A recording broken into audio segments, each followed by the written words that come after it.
Nous avons signalé au départ, nous avons comme invité sur ce plateau, c'est Monsieur Miché Kibois, DG de Congo Business et English. Voilà, vous êtes là pour nous parler de Congo Business.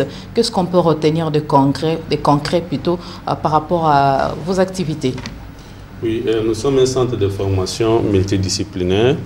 Nous formons dans plusieurs domaines, principalement c'est l'anglais, c'est l'informatique, c'est le marketing, le management, le leadership et beaucoup d'autres domaines. Et nous nous occupons aussi de l'encadrement des jeunes dans plusieurs domaines, ce qui fait que nous avons eu à former beaucoup de jeunes chez nous l'année passée. Nous l'avons fait cette année à l'UPC, nous l'avons fait au campus de Kinshasa et nous l'avons fait aussi à l'IEC. Et nous travaillons aussi avec beaucoup d'entreprises depuis le début de notre création. Il y a beaucoup de grandes entreprises qui nous font confiance. Nous continuons à former et nous continuerons toujours à former leurs agents.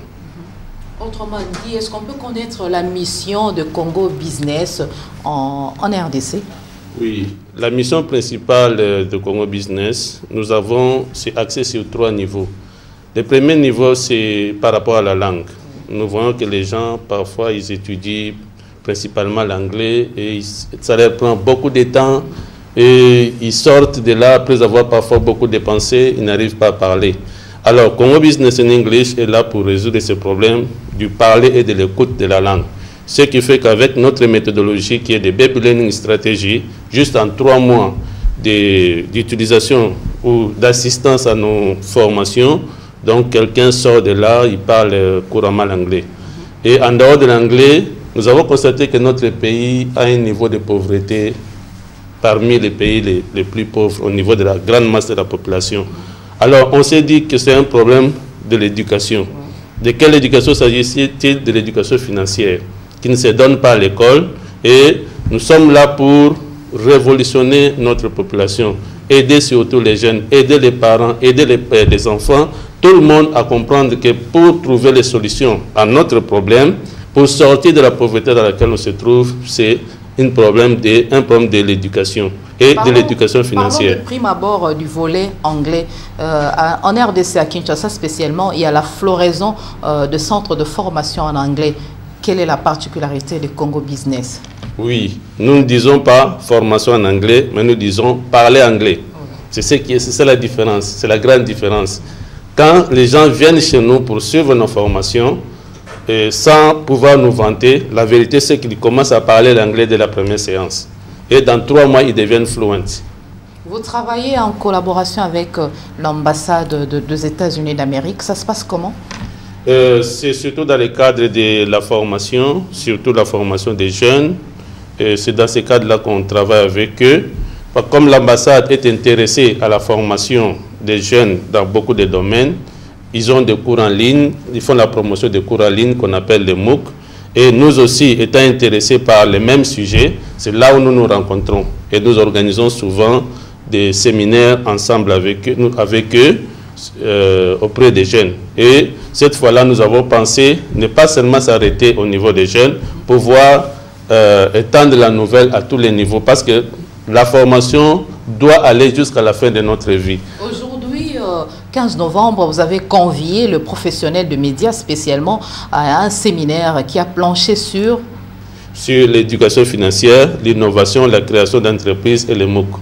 C'est ce séminaire que nous avons voulu, comme nous le disions, étant intéressés par l'éducation de notre population, étant intéressés par les changements de mentalité.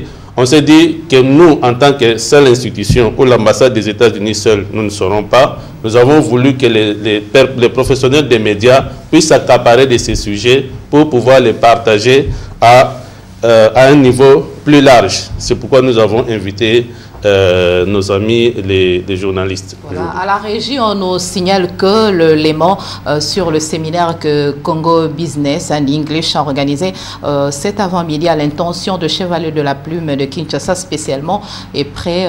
On peut suivre ce reportage. Ces séminaires d'envergure organisés par Congo Business and English, centre de formation multidisciplinaire en collaboration avec le Bureau des affaires culturelles de l'ambassade des États-Unis, a permis aux participants, la plupart d'entre eux chevaliers de la plume, d'acquérir des connaissances sur l'éducation financière, l'innovation, la création d'entreprises et les MOOC. Nous avons la matière pour pouvoir sortir notre peuple de Congo à partir de l'enfance jusqu'au vieux de cette situation de pauvreté. Et la matière dont on a besoin, c'est être éduqué financièrement. Donc nous avons parlé de ça, de l'éducation financière.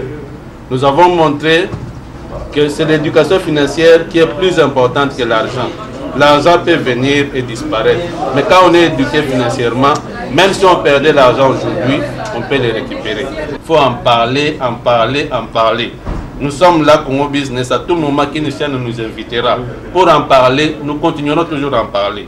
Congo Business a pour mission faire parler aux Congolais l'anglais dans 3 mois. Permettre aux gens d'atteindre leurs objectifs par les différentes formations et éduquer financièrement les Congolais.